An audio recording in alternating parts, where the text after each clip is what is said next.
সত্যি কথা বলতে দীঘার পুরী মন্দির যেটা কপি করে বানাচ্ছে, পুরীকে অ্যাকচুয়ালি জগন্নাথ মন্দির যেটা বানাচ্ছে, আর রাম মন্দির উত্তরপ্রদেশের, এই দুটো কি দুটো দেশের সরকারের, একটা রাজ্য সরকার একটা দেশের সরকার, এদের কি বানানোটা খুব তাড়া ছিল জানি না আমি ভাই।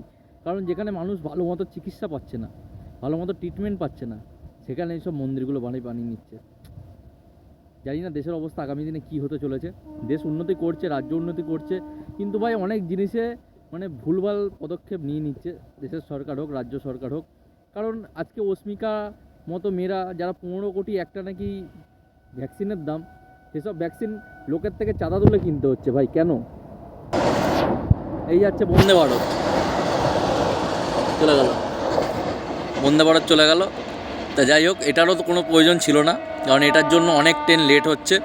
ঠিক আছে, কিছু মানুষ বেশি ফ্যাসিলিটি পাচ্ছে বেশি টাকা দিয়ে, তা এদের জন্য অনেক লোকাল ট্রেন, অনেক এক্সপ্রেস ট্রেন আলাদাভাবে মার খাচ্ছে। সত্যি কথা বলতে, যদি বিশ্বাস না হয় আপনি হাওড়ায় আসুন, আমার সাথে কন্ট্যাক্ট করুন, আমি দেখিয়ে দেবো। তা যে কথাটা নিয়ে বলছিলাম যে অস্মিকা নিয়ে, যে অস্মিকার মতো আরও দুটো একজন ভাইরাল হয়েছে, এদের ভিডিও সোশ্যাল মিডিয়াতে। আমার ট্রেন চলে এসছে মনে হয়, বেশিক্ষণ বলতে পারবো না।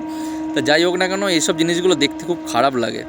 যেখানে ভাই চিকিৎসার টাকা নেই সরকারের কাছে, সেখানে এইসব জিনিসগুলো সরকার করে বেড়াচ্ছে।